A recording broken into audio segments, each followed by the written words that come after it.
अगला सूत्र देखिए।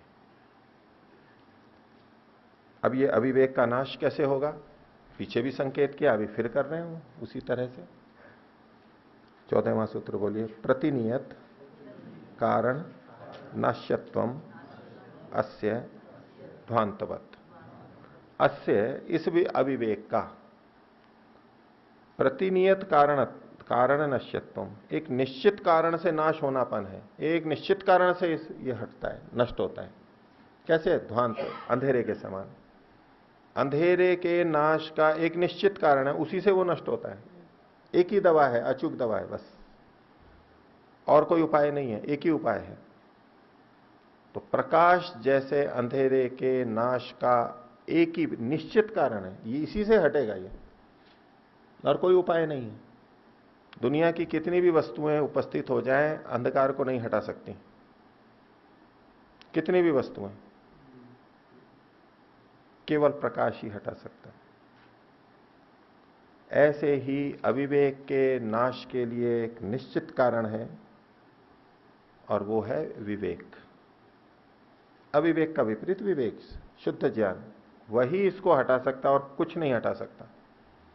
वो निश्चित कारण है। निश्चित कारण होने से ही इसमें समुच्चय और विकल्प नहीं है, पीछे चर्चा आई चुकी है।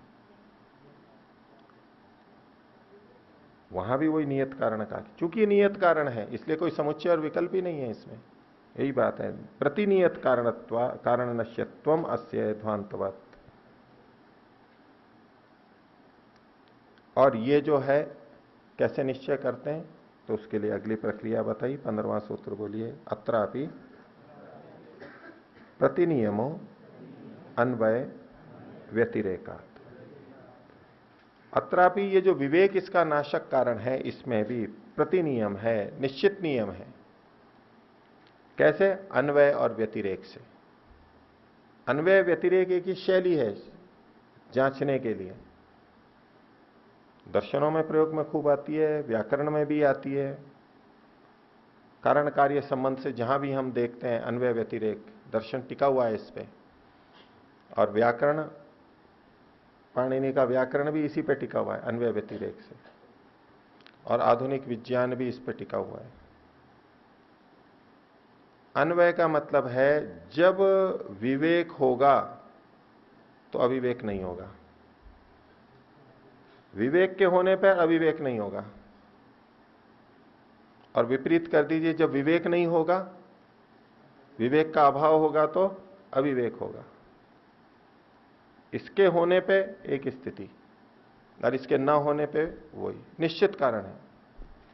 अग्नि होगी तो उष्णता होगी, अग्नि नहीं होगी तो उष्णता नहीं होगी, प्रतिनियत कारण है, प्रतिनियम है इसमें। यह अन्वय व्यतिरेक से पता लग जाता है। जब जब अग्नि होगी उष्णता होगी, जब जब उष्णता होगी तब तब अग्नि तत्व वहां होगा, निश्चित व्याप्ति है। जब जब विवेक नहीं होगा तब तब अविवेक होगा, मिथ्या ज्ञान होगा। और जब जब विवेक होगा तब तब मिथ्या ज्ञान नहीं होगा, बिल्कुल निश्चित, अचूक। ऐसा है तो ऐसा होगा, नहीं है तो नहीं होगा, गणित के सूत्र की तरह, आंकड़े की तरह, कोई उसमें हेरफेर नहीं, एक ही बस कारण है। तो अत्रापि प्रतिनियमो अन्वय व्यतिरेका। ठीक है, और इस बात को खोल रहे हैं। 16वां सूत्र बोलिए।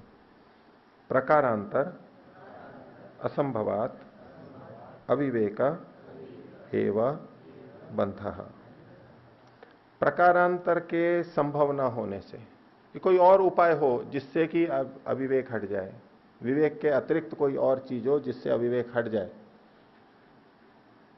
और बंधन किसी और से भी हो जाता हो, अविवेक को छोड़ करके किसी और से बंधन हो जाता हो, ऐसा भी नहीं है। प्रकारांतर, बंधन का और कोई कारण है ही नहीं संभव। वो चर्चा सारी पहले अध्याय के अंदर इन्होंने बताई है एक एक करके। प्रकारांतर के संभव न होने से, और कोई प्रकार ही नहीं है बंधन का, ये अविवेक ही बंधन का कारण है। इसलिए अविवेका एवं बंध, ये अविवेक ही बंधन है। अविवेक और बंधन में परस्पर कारण कार्य का संबंध है। अविवेक कारण है और बंधन कार्य है। लेकिन जहां इतनी घनिष्ठता हो तो वहां कहते हैं ये अविवेक ही बंधन है। वायु से हमारा जीवन चलता है, वायु से हमारा जीवन चलता है, वायु कारण है और जीवन का चलना कार्य है। लेकिन बिना वायु के चल ही नहीं सकता, इसलिए वायु को ही जीवन कह देते हैं, जल को ही जीवन कह देते हैं। ऐसे कारण को ही कार्य अभेद के रूप में कथन हो जाता है। तो प्रकार अंतर के असंभव होने से बंधन का और कोई कारण नहीं, अविवेक ही है। अविवेक का एवं बंधा, ये बंधन जो चल रहा है ये अविवेक है, मतलब तो बस बंधन है। अविवेक है तो बंधन है, बंधन रहेगा, अविवेक ही बंधन है। आगे देखिए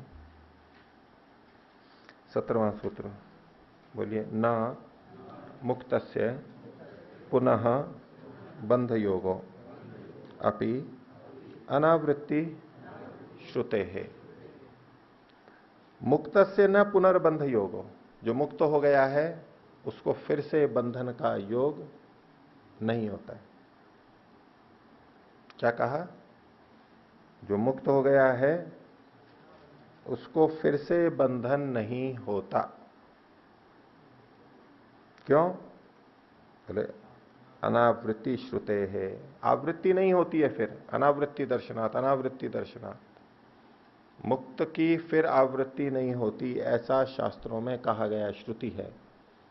इसलिए जो मुक्त हो गया है उसका बंधन का योग नहीं होगा। ठीक है, प्रथम दृष्टया ये सूत्र का अर्थ हुआ। तो इससे कई जने ये अर्थ भी निकालते हैं कि मुक्ति के बाद में फिर जन्म नहीं होता। मुक्ति के बाद में फिर जन्म नहीं होता, क्योंकि लिखा है कि न मुक्त से पुनर्बंध योगो, मुक्त का तो पुनर्बंध होता ही नहीं है। मुक्ति हो गई तो बस हो गई हमेशा के लिए।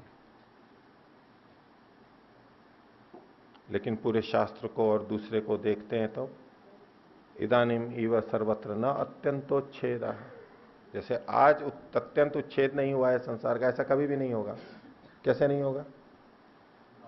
वापिस आएंगे तभी तो इस सूत्र का तात्पर्य एक तो इस रूप में किया जाता है फिर कि मुक्ति के काल में बीच में नहीं आएगा बंधन में।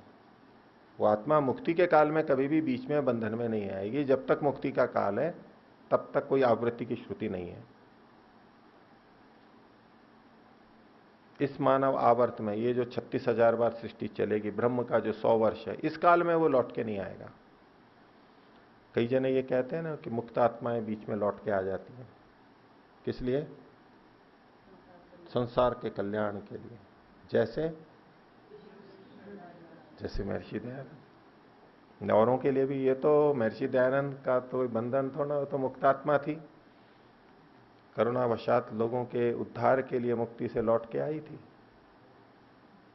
बीच में आई थी, लौट के मतलब बीच में आई थी, अपना काम किया और फिर मुक्ति में चली गई। ठीक, हम भावनावशात बोल देते हैं, हम ऐसा सोचते हैं, हम उनके प्रति आदर रखते हैं, तो आदर की तो कोई सीमा नहीं होती ना, कितना भी अतिरेक होता है वो तो। जैसे अनादर की कोई सीमा नहीं होती, जिसके प्रति अनादर करो तो कितना भी अनादर कर लो, कुछ भी कहीं भी गिरा दो उसको, न जिसको चढ़ाना है उसको कितना भी चढ़ा दो, क्योंकि कोई लगाम तो होती नहीं है भावना में। भावना तो असीम होती है। सीमा होती है क्या भावना की? और सीमा किसकी होती है? सीमा बुद्धि की होती है, सीमा ज्ञान की होती है। तो हमें तो असीम बनना है, सीमित थोड़ा ना रहना है। तो भावना में व्यक्ति इस छोर में, कोई छोर नहीं, कहीं भी जाए, इधर भी कोई छोर नहीं, परमात्मा की तरह छोर रहित। तो कितना भी कह दो, कुछ भी कह दो, लेकिन मुक्ति से बीच में कोई आत्मा नहीं लौटती, लौटना ही नहीं चाहेगी। यदि लौटना नहीं चाहेगी तो उसमें दया नहीं है, इसका मतलब हम जीवों के प्रति। हम वेद ज्ञान से पिछड़े हुए हैं, वेद ज्ञान हमारे को है नहीं, उनको थोड़ी तो दया आनी चाहिए, खुद तो पहुंच गए मोक्ष में। हमारे लिए भी तो कुछ सोच लेते हैं, खुद की मुक्ति करके बैठ गए वहां पर। नहीं, और आत्मा ऐसी हो, महर्षि दयानंद की आत्मा तो ऐसी नहीं थी। नहीं, वो तो नाम ही दयानंद था, दया से परिपूर्ण थी वो आत्मा, तो आनंद भी थी और दया भी थी, इसलिए वो तो लौट के आएगी। ऐसा हम कह देते हैं, ये शास्त्र सम्मत नहीं है। मुक्ति से कोई आत्मा नहीं लौटती, न लौट सकती है, वो जगत व्यापार कर ही नहीं सकती। परमात्मा कभी उसके साथ ऐसा व्यवहार नहीं करेगा कि उसको जन्म दे देगा। निश्चित काल है मुक्ति का, उसमें रहेगी। लोगों के उद्धार की चिंता महर्षि दयानंद को अधिक होगी या परमात्मा को अधिक होगी? परमात्मा को अधिक होगी ना। और उसने व्यवस्था कर रखी होगी या नहीं? कर रखी होगी या नहीं? किसी से भी कैसे की, क्या की, वो एक अलग बात है। लेकिन परमात्मा से बड़ा दयालु है क्या कोई? या महर्षि दयानंद की आत्मा को लगता हो नहीं परमात्मा यहां तो चूक रहा है, मुझे तो जाना पड़ेगा वेद के उद्धार के लिए। परमात्मा वेद का उद्धार नहीं कर पा रहा है। उसने भले ही वेद की रचना की हो, लेकिन वो वेद का उद्धार नहीं कर पा रहा है, मुझे जाना है उद्धार के लिए।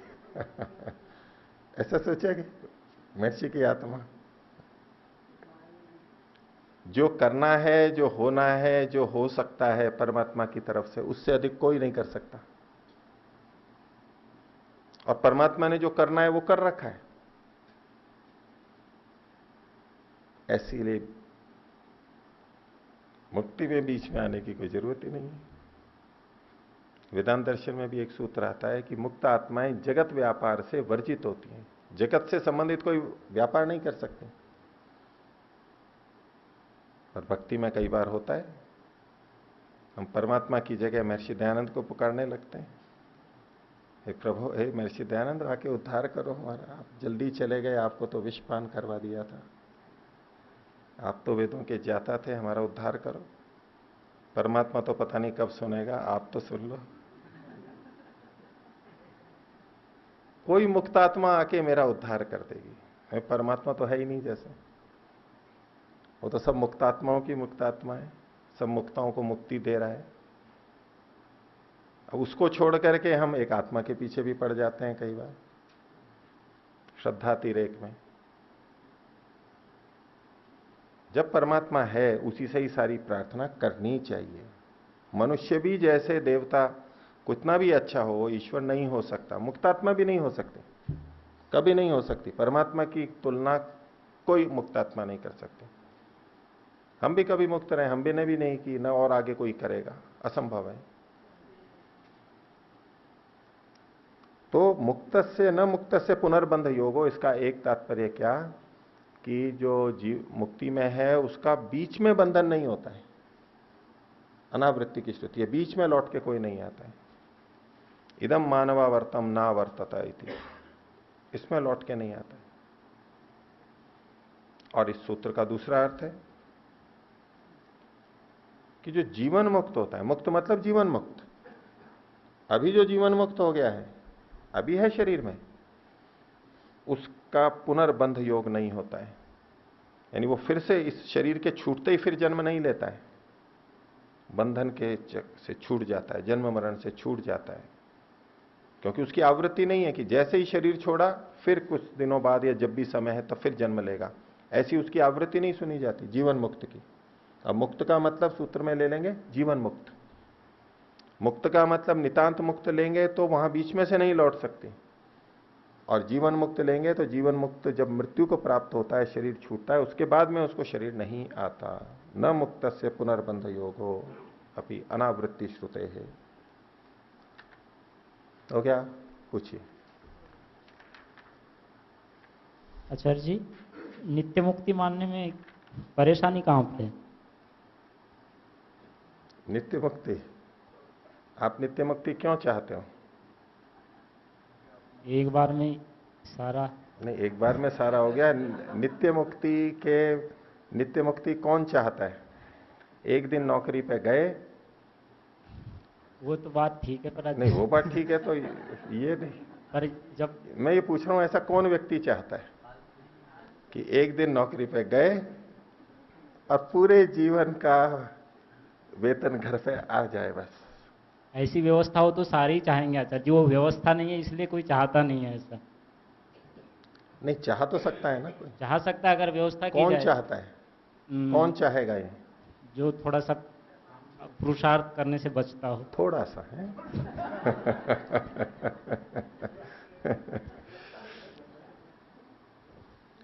आजकल ये शिष्टाचार में आ गया है कि बहुत गलत भी बोला, थोड़ा सा गलत बोला। और क्रिकेटर है, वो शून्य पे आउट हो गया, थोड़ा सा जल्दी आउट हो गया। थोड़ा सा जल्दी क्या, वो शून्य पे गया, भाई 50-100 थोड़े वो बिल्कुल ही गया। लेकिन ये शिष्टाचार है, वो एकदम थोड़ा जल्दी आउट हो गया आज वो, 1-2 रन ही बनाए। थोड़ा क्या हो तो कुछ भी नहीं हुआ। तो थोड़ा क्या हो तो आलसी है पूरा। ऐसा क्यों चाहेगा व्यक्ति कि मैं करूं नहीं और प्राप्त कर लूं अनंत? ऐसा क्यों चाहे? इसमें क्या हेतु है? सुख चाहिए ना आचार्य जी। सुख तो चाहिए। बिना करे सुख चाहिए या करके सुख चाहिए?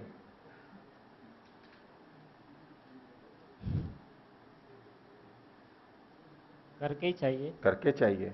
और करके कितना चाहिए? थोड़ा सा करें और अनंत मिल जाए, ऐसा? जो बिना करे चाहता है वो, उसका भी वही हाल है। और जो थोड़ा सा करके अधिक चाहता है उसका भी यही हाल है। करके तो आचार्य जी फिर कर्म से जुड़ जाएगी ना ये बात। भले ही कर्म से जुड़ जाएगी। एक दिन नौकरी पे गए, कह रहा हूं ना, कर्म से जुड़ गया, जिंदगी भर आती रहे। और वो तो हम, वो तो वेतन वाली बात थी, पर वो यहाँ पे तो यहां मुक्ति भी घटेगी, सब जगह घटेगी। आचार्य जी कर्म से मुक्ति नहीं मानते ना हम तो। ज्ञान से मानते हैं। तो तो ज्ञान। ज्ञान की प्राप्ति के लिए जो साधना की है, ज्ञान तो कसौटी है। उसका ये मतलब थोड़ा है कि कर्म करना ही नहीं है, उसने बिना कर्म किए मुक्ति को प्राप्त करेगा, ऐसा थोड़ा ना कथन है। ये तो बार बार कहा ही जा रहा है। ये कोई हेतु नहीं कह सकते कि जी कर्म से तो मुक्ति ही नहीं होती, इसलिए कर्म को बीच में मत लाओ। कर्म को तो लाना होगा। ज्ञान की प्राप्ति के लिए कर्म किया, विवेक प्राप्ति के लिए कर्म किया, उपासना की, तीनों का प्रयोग किया। कसौटी है ज्ञान, ये ठीक है। तो जो बिना किए चाहता है वो, और जो थोड़ा सा करके और हमेशा के लिए चाहता है वो, मूल प्रवृत्ति वही है। वो इतना कह के नहीं गया था कि नहीं मैं तो करके जा रहा हूं और सीना करके गया। एक दिन गया था, हस्ताक्षर करके आया था, ऐसे ही थोड़ा ना गया था। जोर पड़ता है जाना, कार्यालय में जाना, हस्ताक्षर करना, लौट के आया था। मैं मुफ्त में थोड़ा मांग रहा हूं। लेकिन ये पूर्व प्रवृत्ति है, मूल में ही दोष है। ईमानदार व्यक्ति कभी चाहेगा ही नहीं। जो ईमानदार गृहस्थी है वो अपनी मेहनत के अतिरिक्त चाहेगा ही नहीं धन। उसको दुख दिखेगा उसमें, इच्छा ही नहीं कर सकता। नहीं, मेरी मेहनत का है, वही मेरे घर में आएगा, उसी को मैं खाऊंगा, जितना भी है मेरा। चाह ही नहीं सकता वो। तो ये जो जिस तरह की ये परिकल्पना करते हैं, ये ऊपर से अध्यात्म है, अंदर इनके आलस्य छिपा हुआ है। अनंत चाहते। पहली बात तो ये दोष। आपने कहा आपत्ति क्या है? पहली आपत्ति तो ये। ठीक है जी। दूसरी आपत्ति,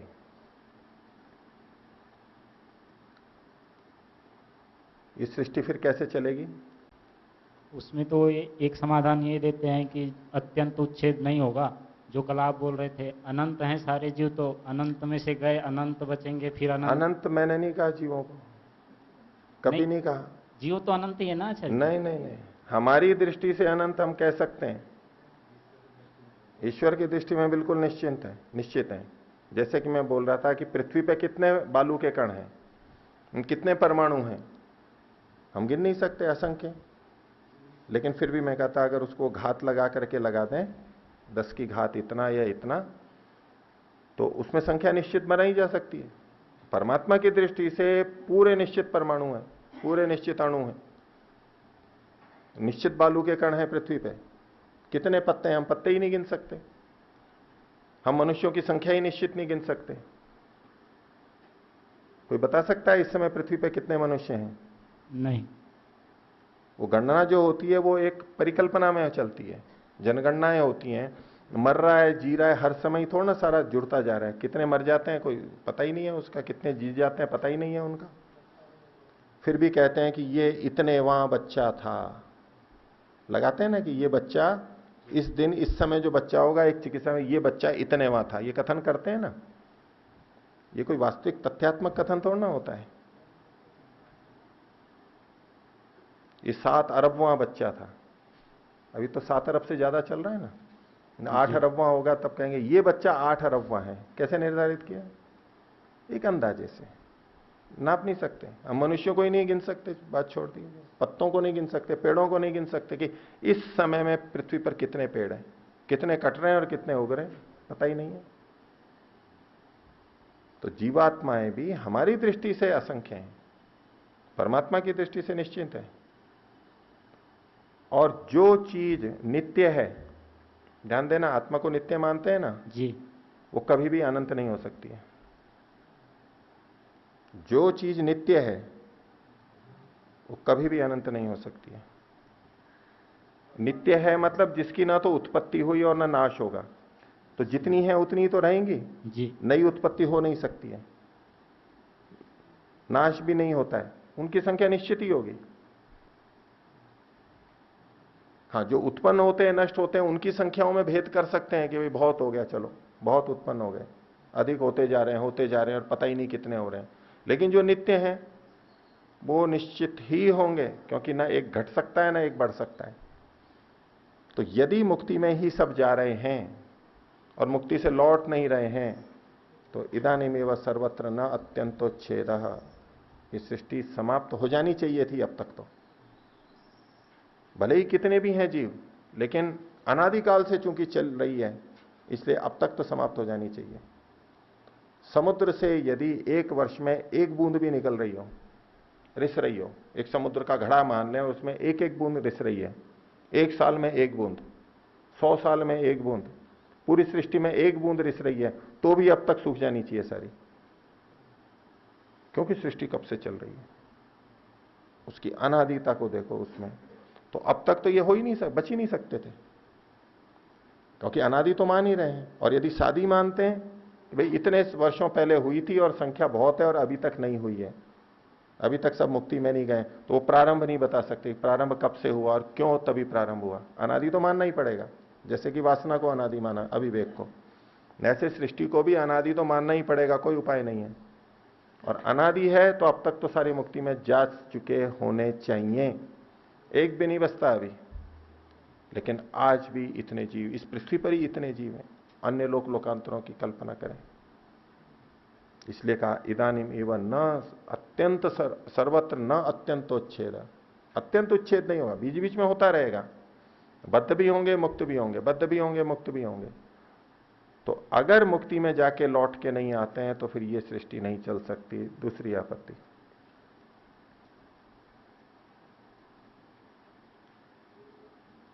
और यदि मुक्ति में जा गए चले गए भाई आत्मा है, फिर क्यों नहीं बंधन में आ सकती वो, उसमें क्या हेतु है? मुक्त आत्मा फिर बंधन में नहीं आ सकती, इसमें क्या हेतु है? कहेंगे वो तो विवेक को प्राप्त हो गई है, अब उस कैसे बंधन में आएगी? अविवेक से बंधन होता है, उसने तो विवेक को प्राप्त कर लिया, विवेक ही हो गई, अब बंधन में कैसे आई? अच्छा, वो आत्मा पहले क्या थी? पहले क्या थी? ये अविवेक उसमें कब से था? तो निश्चित नहीं है, अनादिकाल से अनादिकाल से। नित्य अनादि है प्रवाह से अनादि? प्रवाह प्रवाह से अनादि। प्रवाह से अनादि कहेंगे तो प्रवाह से अनादि कहेंगे तो मुक्ति से लौटना सिद्ध हो जाएगा। और अगर आप नित्य नित्य मानेंगे अविवेक को तो वो कभी हट नहीं सकता, फिर तो आपके पक्ष में मुक्ति ही नहीं हो सकती। अनंत मुक्ति की बात तो छोड़ दीजिए, मुक्ति ही संभव नहीं है। न नित्य स्यात् आत्मवत अन्यथा अनुच्छित्ति, कहां जाओगे? कोई उत्तर ही नहीं है, आपत्तियां ही आपत्तियां हैं, उत्तर ही नहीं है वहां पर, समाधान ही नहीं है, हर जगह अड़ेंगे आप। कोई उत्तर हो, कोई प्रश्न हो तो बता दीजिए, कोई समाधान हो तो। शब्द प्रमाण से भी ठीक है, वहां जो कथन किया जाता है कि वो फिर से नहीं लौटता, वो इतना लंबा काल है इसलिए नहीं लौटता है, वो ये कथन है बस। आचार्य जी, ये लंबे काल के लिए जैसे पुनरावर्तन नहीं होता है ऐसा कह देते हैं, तो बंधन के लिए भी फिर कभी मुक्ति नहीं होती, ऐसा भी आ जाना चाहिए था। जैसे बंधन भी तो बहुत काल तक रहता है ना आत्मा का, कि थोड़े से काल में तो होता नहीं कि मुक्त हो जाएगा। तो बंधन के लिए ऐसा कभी नहीं हो आता कि इसका बंधन भी फिर कभी छूटता नहीं है, ऐसे भी? नहीं, छूटता है तो क्यों लिखेंगे कि छूटता नहीं, नहीं है? तो आता है तो फिर लेकिन पुनरावर्तन लेकिन ये जैसे लिख बंद रहे हैं ना नहीं, जजोस दृष्टि से। आप जो कह रहे हो कि अविवेक भी तो लंबे समय में रहता है, उसके लिए कहा ना अनादि विवेको, न्याय में भी आता है। ये जन्म मरण कब से चल रहा है? अनादिकाल से, पता ही नहीं है हमारे को। ये जो प्रत्यय भाव है जी। अनादि है और शांत है।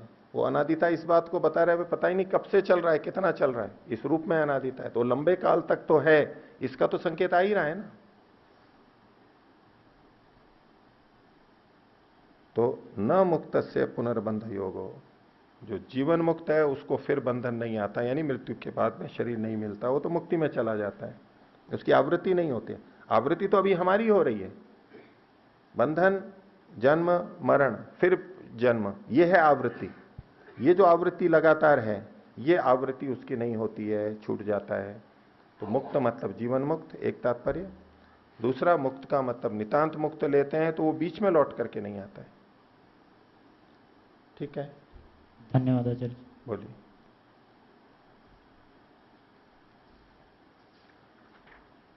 आचार्य जी, सूत्र नंबर 9 में सुख लाभ के अभाव से अपुरुषार्थ है, ये थोड़ा और स्पष्ट कर दीजिए। एक व्यक्ति कोई आक्षेप कर रहा है, आक्षेपता का, प्रश्नकर्ता का यह है कि भाई आपने मुक्ति के लिए कहा कि अत्यंत दुख निवृत्तिया कृतकृत्यता, ठीक है, और पीछे भी आया था कि दुख की निवृत्ति है, ये उत्तम अधिकारी यही बोलते हैं। मुक्ति क्या है? दुखों की निवृत्ति। और मोक्ष शब्द भी यही कहता है, मुक्ति शब्द भी यही कहता है।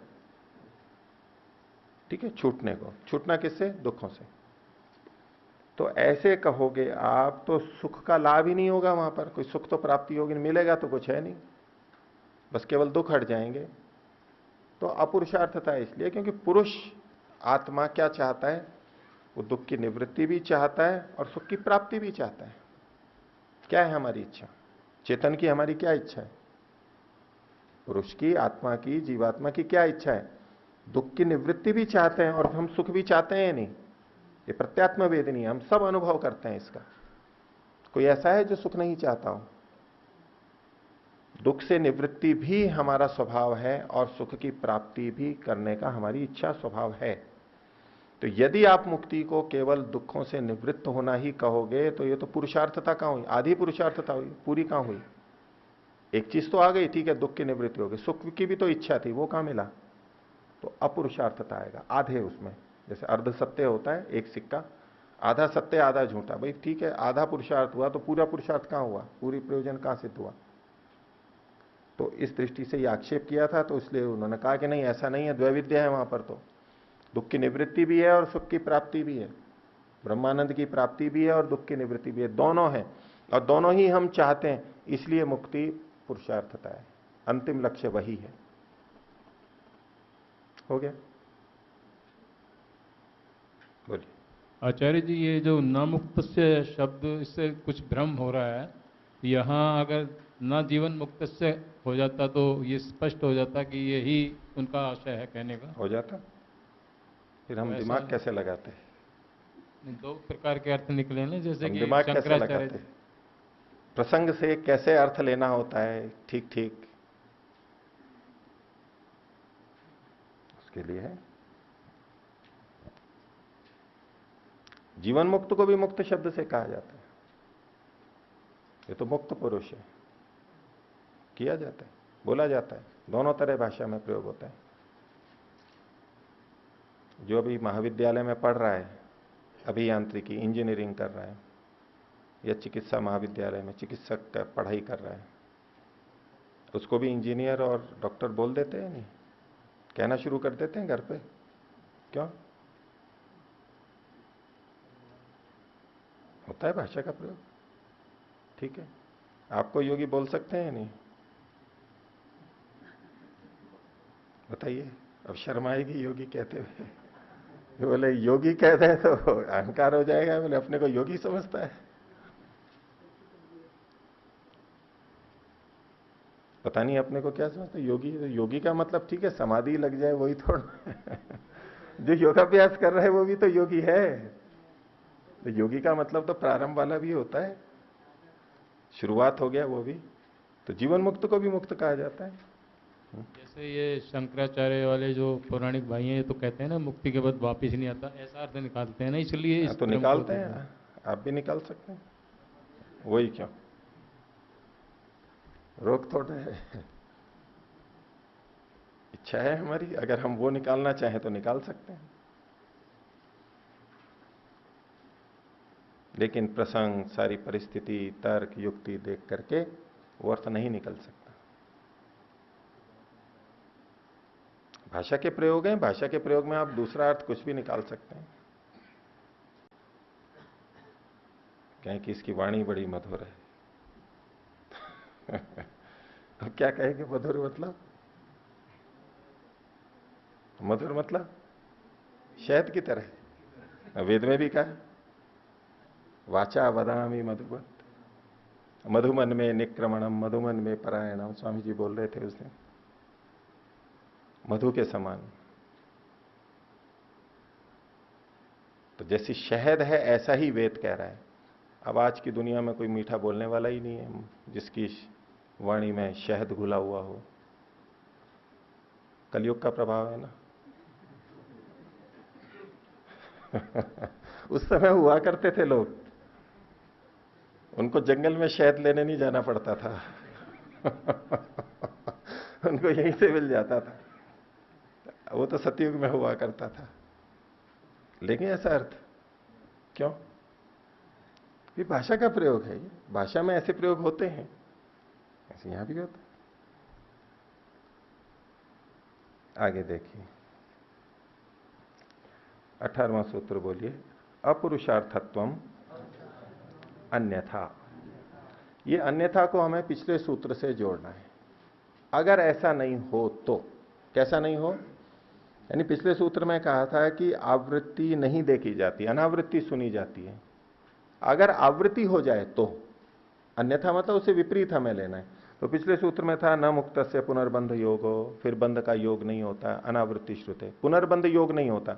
यदि पुनर्बंध योग हो जाए, फिर से बंधन में आ जाए वो, तो फिर से शरीर को प्राप्त करे तो क्या होगा? अपुरुषार्थत्वम अन्यथा, फिर तो अपुरुषार्थता हो जाएगी, अपुरुषार्थता हो जाएगी। कैसे अपुरुषार्थता होगी? कि उसने इतना त्याग तप किया, साधना की, किसके लिए?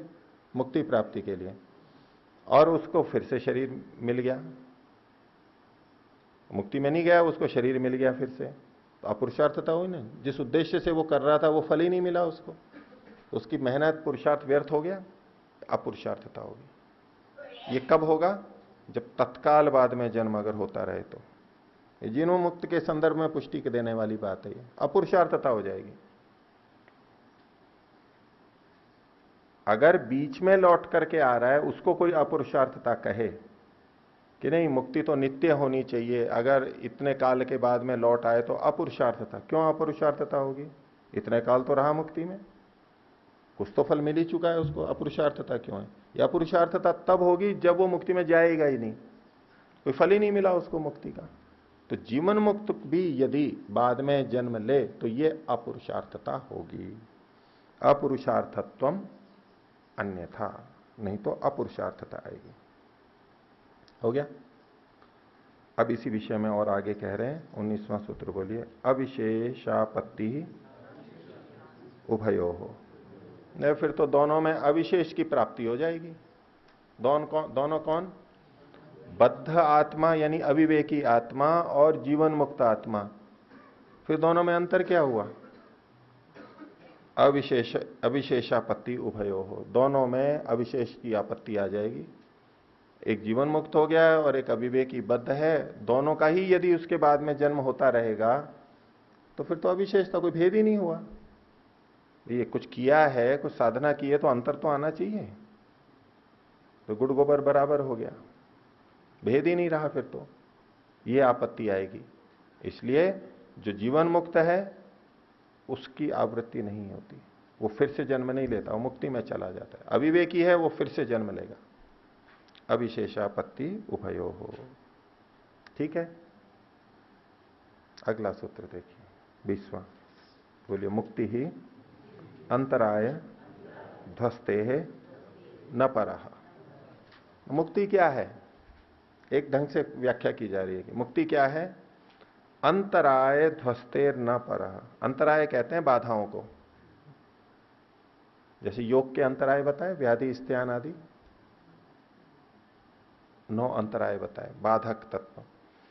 तो बाधा, पीड़ा, दुख, प्रतिकूलता, ये अंतराय कहलाएंगे। तो मुक्ति क्या है?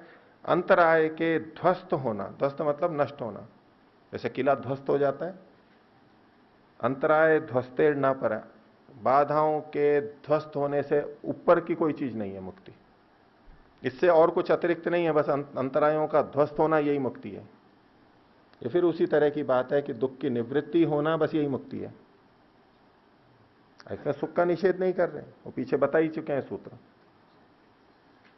लेकिन सुख प्राप्त हो चुका है योगी को, असंप्रज्ञात समाधि में ईश्वर का आनंद प्राप्त हो चुका है, लेकिन अभी भी मुक्ति नहीं है वो नितांत उसकी।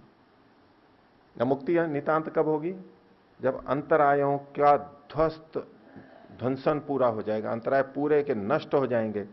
इससे बढ़कर के फिर और कोई स्थिति नहीं है। सुख तो मिल गया, ईश्वर का आनंद आ गया, लेकिन दुखों की पूरी निवृत्ति हो गई, इससे बढ़कर के अब और कोई ऊंची स्थिति नहीं है। जिस दिन सारे दुख निवृत्त हो जाएंगे, सारे बंधन हट जाएंगे, सारी बाधाएं हट जाएंगी, आनंद तो है ही, ये दुख सारे हट जाएंगे, बस इससे बढ़कर के और कोई उपलब्धि नहीं है। ईश्वर का आनंद तो असंप्रज्ञात समाधि में पहले से ही आ रहा है उसको। 24 घंटे नहीं रहता, कुछ घंटे रहता है। जितना समाधि लगाता है उतना रहता है, ये पूरे जगते समय भी रह सकता है। लेकिन अभी भी एक कृतकृत्यता नहीं है, अंतिम स्थिति नहीं है। अंतराय का ध्वस्त होना अभी बाकी है। पूरे अंतराय, पूरी बाधाएं नष्ट नहीं हुई हैं, शरीर है। तो मुक्ति अंतराय ध्वस्ते न परः। मुक्ति के जो अंतिम चरण हम बोलेंगे कि सबसे ऊंची स्थिति क्या है कि भाई दुखों की पूर्ण निवृत्ति, वही दुखों की अत्यंत निवृत्ति। दूसरे शब्दों में यहां पर बोल दिया, ये मुक्ति की परिभाषा एक कर दी। तो जब ये परिभाषा की तो बोले फिर आप वो आनंद कहां रहा वहां? फिर आशंका हो गई किसी को। तो 21वें सूत्र में इसका उत्तर दे रहे हैं। बोलिए, तत्रापि अविरोधः। तत्र मतलब आनंद की प्राप्ति के विषय में भी विरोध नहीं है इससे। ये जो परिभाषा ऊपर की मुक्ति की कि अंतराय का नाश हो जाना, इससे बढ़कर के और कुछ नहीं है मुक्ति की स्थिति, तो इसमें आनंद प्राप्ति का निषेध नहीं किया जा रहा है, उसका विरोध नहीं हो रहा है। ये वो तो होना ही है। तो तत्रापि अविरोधः, विरोध नहीं है इसका उससे, कि जहां पीछे कहा था कि द्वैविध्य है, आनंद की प्राप्ति और दुख की निवृत्ति दोनों है, अब ये परिभाषा कर दी तो उससे विरोध आ जाएगा। विरोध नहीं है, वही बात ठीक है, लेकिन कथन में यही आएगा। तो बोले ऐसा आप अलग अलग कथन क्यों करते हो? तो उन्होंने कहा, अगला सूत्र देखिए, बोलिए, अधिकारी त्रैविध्यात् न नियमः। अधिकारियों के त्रिविधता होने से, 3 प्रकार के अधिकारी होते हैं मुक्ति की दृष्टि से, उत्तम अधिकारी, मध्यम अधिकारी और निम्न अधिकारी। अधिकारी तीनों हैं, मुक्ति प्राप्ति के अधिकारी तीनों हैं। तीनों की लालसा है मुक्ति को पाने की, इच्छा है, प्रयत्न भी कर रहे हैं, लेकिन फिर भी उनमें 3 अलग अलग स्तर हैं। तो अधिकारी त्रैविध्यात् न नियमः। मुक्ति की परिभाषा में कोई एक नियम नहीं है कि यही परिभाषा हो, दुखों की अत्यंत निवृत्ति यही केवल परिभाषा है। नहीं, ये भी हो सकती है, दुख की निवृत्ति और सुख की प्राप्ति, ये भी एक परिभाषा है। और सुख की प्राप्ति, परमात्मा के आनंद की प्राप्ति, इतना भी कहें, ये भी एक परिभाषा है मुक्ति की। अधिकारियों के भेद से ये 3 प्रकार की परिभाषाएं की जाती हैं। तो एक ही परिभाषा हो इसका कोई नियम नहीं है, यहां पर कई तरह से परिभाषाएं हो सकती हैं, तीनों हो सकती है। तो बोले फिर ये आनंद की कथा, आनंद ही आनंद की प्राप्ति और ओम आनंद स्वरूप है और उसी को पाएंगे, यही क्यों बोलते रहते हो? तो उसके लिए मंदा नाम नहीं। आगे देखिए 23वां सूत्र उसी बात को कह रहे हैं, दाढ़्यार्थम उत्तरेशम। दाढ़्यार्थ मतलब दृढ़ता के लिए, किनके? उत्तरेशम, जो निम्न स्तर के हैं, मंद अधिकारी हैं, मुक्ति की प्रशंसा वो मंदों की दृष्टि से, वो पीछे भी कहा था, वही बात है। उत्तर मतलब जो सबसे नीचे वाले हैं उनकी दृढ़ता के लिए, उनको पक्का रहे, यहां पर वो लगे रहे इस मार्ग पे, इसलिए कहा जाता है आनंद ही आनंद है। अगर उस स्तर के व्यक्तियों को कहने लगे कि मुक्ति में तो कुछ भी आनंद नहीं है, तो कहने लगे ऐसी मुक्ति को पाके मैं क्या करूंगा, उससे तो यही संसार अच्छा है। तो उनको मोक्ष मार्ग में दृढ़ता रहे, वो मोक्ष मार्ग में लगे रहें, इसलिए यह कथन किया जाता है कि वहां केवल आनंद ही आनंद है उन लोगों के लिए। और इसको दूसरे अर्थ में भी कहते हैं कि जो उत्तम अधिकारी हैं उनकी दृढ़ता के लिए, भले ही आनंद नहीं है, मुक्ति दुखों से निवृत्ति है, तो भी वो उस पर लगे रहेंगे, तो भी लगे रहेंगे। दाढ़र्थम उत्तरेशम। ठीक है, अब ये विवेक की प्राप्ति का उपाय पीछे भी बताया था, कुछ प्रक्रिया अभी फिर बता रहे हैं, उन्हीं बातों को थोड़ा अलग ढंग से। जहां तक अभी किया हमने 23वें सूत्र तक, किसी को पूछना है? नहीं, पूछिए। और कोई? कीजिए। ये 15वां सूत्र फिर से एक बार बता दीजिए। अत्रापि प्रतिनियमो अन्वय व्यतिरेकात्।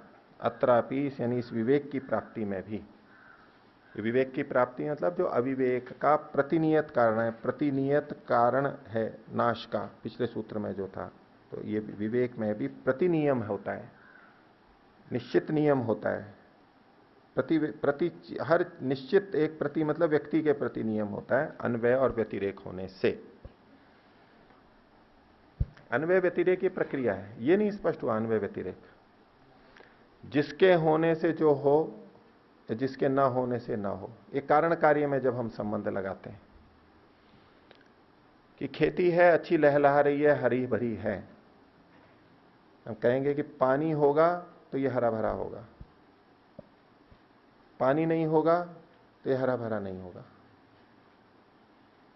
जब जब पानी होता है तब तब हरा भरा होता है, जब जब पानी नहीं होता है तब तब सूख जाता है, ये पौधा, फसल सूख जाती है। ये हम दो तरह से अन्वय और व्यतिरेक से देख रहे हैं। ठीक है, बस यही नियम ही, कारण कार्य का जो नियम है, एक का होना तो कुछ परिणाम आना और उसका ना होना तो वो परिणाम ना आना, ये है। जब जब चीनी डालेंगे मीठा होगा, चीनी नहीं डालेंगे तो मीठा नहीं होगा। ठीक है, अपने अपने उसमें पानी को गर्म करेंगे, बिजली आएगी तो ये बल्ब चलेंगे और पंखा चलेगा, बिजली नहीं आ रही है तो नहीं चलेगा। अन्वय व्यतिरेक से ये होगा तो होगा, नहीं होगा तो नहीं होगा।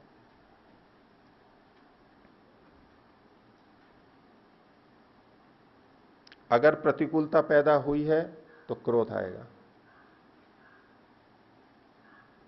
कामना की पूर्ति नहीं हुई, क्रोध आएगा।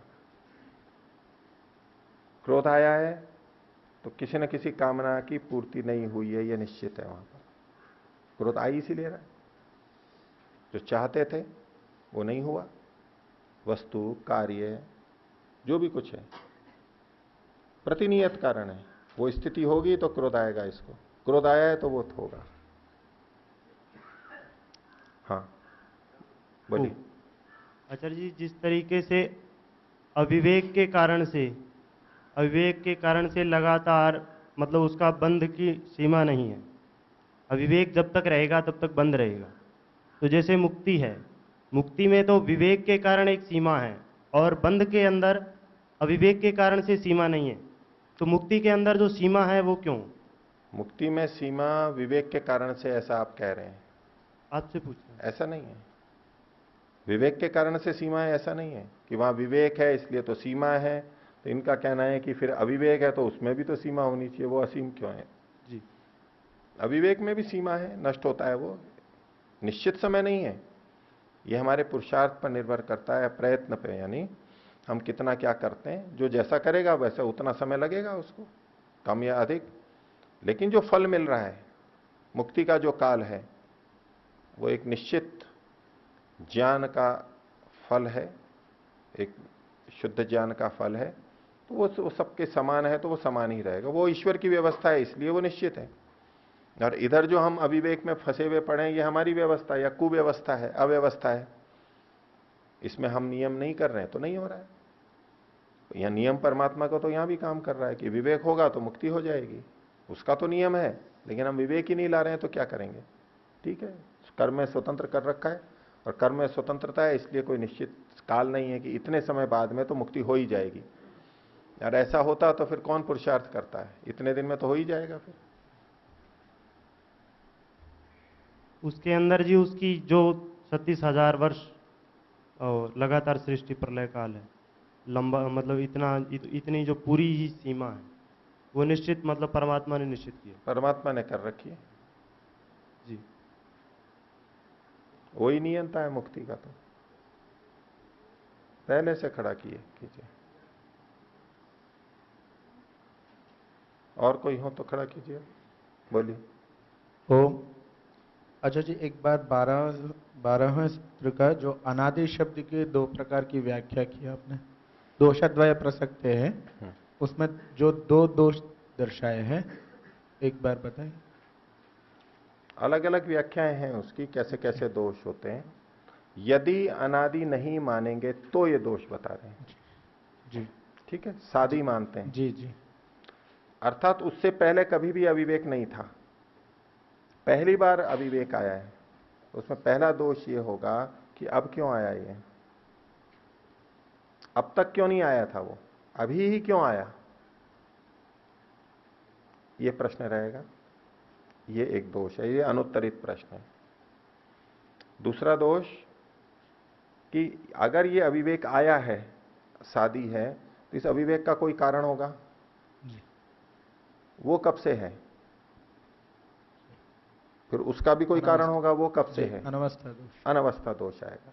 इस तरह भी और भी अलग अलग ढंग से इन दोषों की व्याख्या करते हैं। मैंने इस तरह कहा था पहले, जो इसी तरह कहे थे आचार्य जी आप व्याख्या।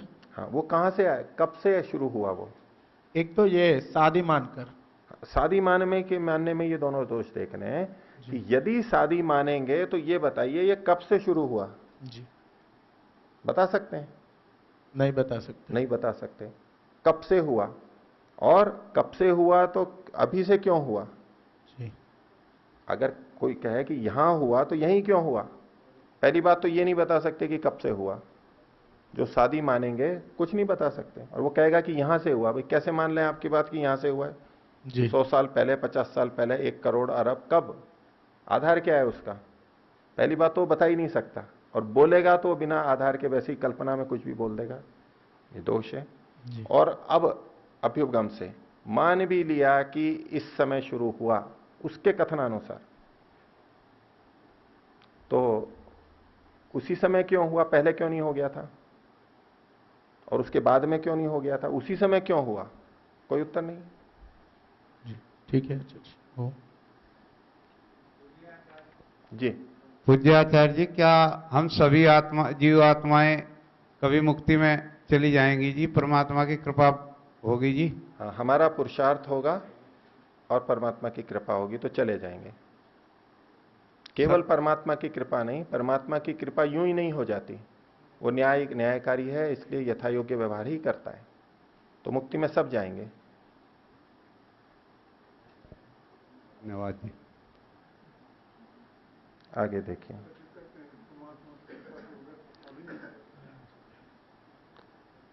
पृष्ठ संख्या 24, सूत्र संख्या 24। ऐसे ये कहते हैं कि परमात्मा की कृपा के बगैर पत्ता भी नहीं हिलता। परमात्मा की कृपा के बिना, ठीक है, इसकी व्याख्या कर सकते हैं, आप बताइए। ऐसा कहते हैं, आप मानते हैं नहीं? आप मानते हैं नहीं? अब ऐसा आप मानते हैं या नहीं? मानते हैं कि परमात्मा की इच्छा के बिना पत्ता भी नहीं हिलता है, ठीक है, तो इसमें संशय क्या है आपको? आप मानते हैं, निश्चय है आपको? अभी आपने बताया कि परमात्मा चाहे तो नहीं हो सकता। परमात्मा अभी बताया था जो पहले, इससे क्या क्या बताया था? मेरे से पहले जो नहीं, क्या बताया था, बोल के बताइए वाक्य, कि परमात्मा चाहे तो भी नहीं हो सकता। क्या नहीं हो सकता? क्या नहीं हो सकता? पहले जो प्रश्न था वो ध्यान में होना चाहिए क्या प्रसंग था। अभी बाहर चलेंगे कक्षा के बाद में? कक्षा के बाद में मेरे साथ चलेंगे? आपसे कह रहा हूं, कक्षा के बाद मेरे साथ चलेंगे? सामने आम का पेड़ है और मैं पत्ते को हिलाऊंगा।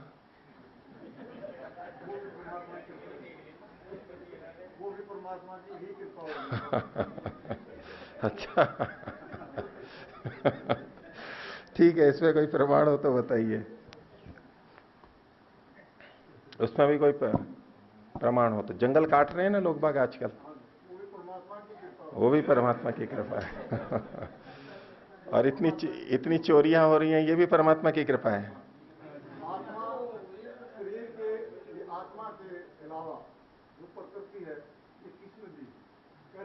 नहीं, प्रकृति तो परमात्मा ने दी है, उसमें कोई संदेह नहीं है। जो हमारे पास शरीर है, ये किसने दिया?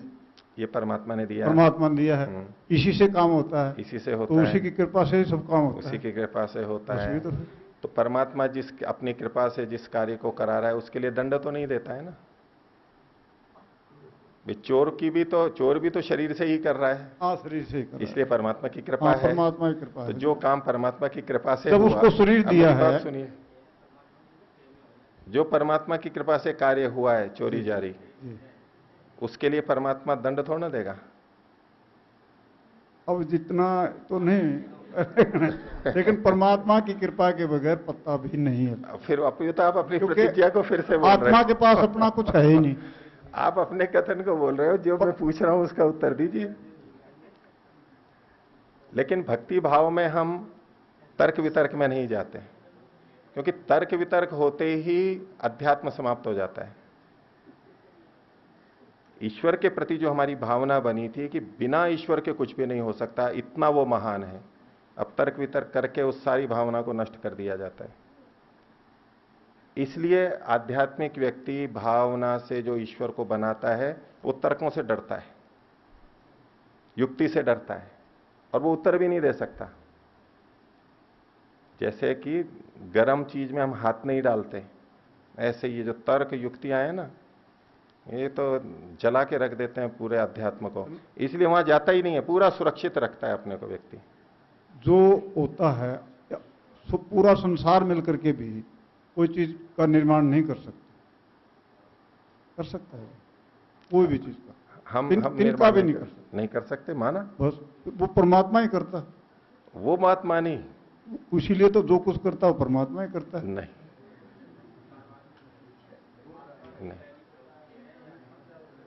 ये व्यापक मान है, इन्हीं की नहीं है, ये गांव गांव में फैली हुई है। धार्मिकों में ये बात चलती है और ये बहुत अच्छी लगती है बोलने सुनने में। हम ऐसे परमात्मा के मानने वाले हैं जो सब कुछ कर सकता है, सब कुछ करता है। परमात्मा वैसे सब कुछ भी नहीं कर सकता। ये देखो, अभी आप अपने वचन के विपरीत बोल रहे हैं। अपने से अधिक शक्तिशाली नहीं बना सकता। ये देखो, ऐसा कैसा परमात्मा है? मेरा अध्यात्म तो ऐसा नहीं है जो ऐसे परमात्मा को माने जो अपने जैसा नहीं बना सकता। मैं तो आपसे भी महान अध्यात्म को मानूंगा, ऐसा परमात्मा जो अपने को मार भी सके और खुद अपने को बना भी सके। अब बताओ, मेरा अध्यात्म बड़ा या आपका अध्यात्म बड़ा? मैं परमात्मा को बड़ा मानता हूं या आप मानते हो? आप तो परमात्मा को शक्तिशाली नहीं मान रहे हो। कहां मान रहे हो? अपने को मार नहीं सकता, खुद बना नहीं सकता, और मेरा परमात्मा अधिक शक्तिशाली है आपसे, इसलिए मैं अधिक आध्यात्मिक हूं। अब देखो, यहां नहीं मानेंगे ये बिल्कुल भी, बस ऐसा ही वहां भी सोच लीजिए। अब यहां तो इन्होंने तर्क को काम में लिया, अब वहां तर्क बिच्छू की तरह लगेगा। देखिए, तो 24वां सूत्र देखिए। आप लोग साधक लोग पूछते होंगे जी, कौन से आसन में बैठने से ध्यान अच्छा लगता है? होती है ना उत्सुकता शुरू में, जी मेरा ध्यान नहीं लग रहा है, मैं आसन में ये लगाता हूं, ये आसन ठीक है नहीं है, इस आसन में ज्यादा ठीक है ध्यान लगता है या इसमें ज्यादा ठीक लगता है? ठीक है, होती है ना इच्छा, भी कंबल लगाऊं या तो सूती कपड़ा लगाऊं या ऊन का गद्दा लगाऊं, ठीक है, कमरे में प्रकाश कितना हो, ऐसा हो कमरा इत्यादि बहुत सारी बातें हम सोचते हैं। जब ध्यान नहीं लग रहा होता है तो क्या करें? अंदर तो कोई दोष दिखता नहीं है, तो बाहर की चीजों में ही कुछ ना कुछ देखते हैं। शायद ये कर दूं तो ध्यान लग जाए, चाहे ये कर दूं तो ध्यान लग जाए, तिलक लगा के बैठूं तो ध्यान लग जाए, ये अगरबत्ती जला दूं तो शायद ध्यान जल जाए, लग जाए, ब्राह्मण के दर्शन करके बैठूं तो शायद ध्यान लग जाए, सुबह सुबह घी का दर्शन करके घी का दीपक जला के बैठूं तो शायद ध्यान लग जाए। और इतनी चीजें साधकों के अंदर मिलेंगे, कोई ये और कोई ये। ऐसा करने से होता है, वो उसी तरह के टोटके आ जाते हैं जैसे कि दूसरा अंधविश्वास का हम निषेध करते रहते हैं, परोक्ष रूप से आ जाते हैं। हाँ ठीक है, घी का दिया जल रहा है, लाभदायक है, वो वातावरण शुद्ध होना चाहिए, वो उतने अंश में ठीक है, कोई आपत्ति नहीं है। लेकिन हम उसके साथ में व्याप्ति बना लेते हैं, ऐसा होगा तो ही तो ध्यान लगता है, नहीं तो नहीं लगेगा। और वो चीजें जुड़ती जाती हैं, और वो ध्यान उपासना के लिए वो सब चीजें हों तो ध्यान लगेगा, नहीं तो नहीं लगेगा उसका। दीपक लगाने से एक दिन अच्छा ध्यान लग गया, तो अब दीपक तो प्रतिदिन होना चाहिए। आज दीपक नहीं है तो ध्यान नहीं लग सकता, और दीपक होते हुए भी ध्यान नहीं लगा है तो इसका मतलब या तो भैंस का घी आ गया होगा इसमें। चलो गाय का भी है तो जरूर जर्सी गाय का घी इसमें डाला हुआ होगा, इसलिए ध्यान नहीं लगा। अथवा जिसने घी निकाला है, घी निकालते समय भावना उसकी अच्छी नहीं रही, उसका प्रभाव मेरे पर आ रहा है। भावना का असर पड़ता है ना। दूध निकालते समय कैसी भावना थी, घी निकालते समय, बिलोते समय कैसी भावना थी, भावना का असर पड़ जाता है। जरूर कुछ ना कुछ दोष रहा है, इसलिए मेरा ध्यान नहीं लग रहा है, क्योंकि मेरे में तो दोष हो ही नहीं सकता, मैं तो बिल्कुल ठीक हूं, मैं तो बिल्कुल विधिवत कर रहा हूं। जरूर कुछ ना कुछ दिक्कत है, ध्यान नहीं लगा। जरूर कोई ऐसा व्यक्ति आसपास में आ गया है जिसके भाव दोष है और वो मेरे को प्रभावित कर रहे हैं। ऐसे न जाने कितनी बातें चलती रहती हैं। तो आसन के संदर्भ में भी देखिए ये क्या कहते हैं, बोलिए, स्थिर सुखम आसनम इति न नियमः। इसका सही अर्थ करूं पहले या गलत अर्थ करूं? योग दर्शन में कहा था कि पहले सही करो। चलो, स्थिर सुखम आसनम, आसन की क्या परिभाषा है? जिसमें स्थिर बैठ सकें और सुखपूर्वक बैठ सकें, बस यही परिभाषा है। इति, इस कारण से, न नियमा, कि पद्मासन लगे, चाहे वज्रासन लगे, चाहे स्वस्तिकासन लगे, उसमें कोई नियम नहीं है। आसन कौन सा हो ये नियम नहीं है, बस ये दो शर्त होनी चाहिए, स्थिरता होनी चाहिए और हमें हमारे लिए सुखकारी हो, बस। आसन भी तो सहायक है ना, पीछे बताया था आसन आदि जो योग के अंग हैं, तो उसमें कौन सा आसन लगे, कोई सा भी आसन हो, बस ये चीज होनी चाहिए, हमारी स्थिरता बननी चाहिए और हमारे लिए सुखद होनी चाहिए। किसी के लिए कुछ, किसी के लिए कुछ। आसन विशेष से ध्यान लगेगा ये कोई बात नहीं है। आसन का केवल यही प्रयोजन है कि स्थिरता बने और हम सुखपूर्वक बैठ सकें। हो गया? अब इसका उल्टा अर्थ करो। मलिन चित्त में जो बीज का प्ररोह होता है, यदि मलिन चित्त में बीज का प्ररोह हो तो भी वो विकृत होता है। योग दर्शन ने कहा था कि स्थिर सुखम आसनम, तो कहले ये जो है ना स्थिर सुखम आसनम, ये जो नियम किया था, इतना नियम है, ये कोई नियम नहीं है। हम चलते फिरते भी ध्यान कर सकते हैं, हम नाचते हुए भी ध्यान कर सकते हैं, हम तो कैसे भी ध्यान कर सकते हैं। देखो सांख्य दर्शन कांड का स्थिर सुखम सुख आसनम इति न नियमा, वो नियम पतंजलि जी ने बनाया होगा, स्थिर सुखम आसनम। ये उससे बंधनों से ऊपर उठे हुए हैं, कोई ऐसा नियम नहीं है। कैसे भी हो, वो कहें कोई ध्यान में शिक्षक के भाई सीधे बैठो, बोले नहीं, सांख्य ने कहा स्थिर सुखम आसनम इति न नियमा। ठीक है, तो आज इतना ही रखते।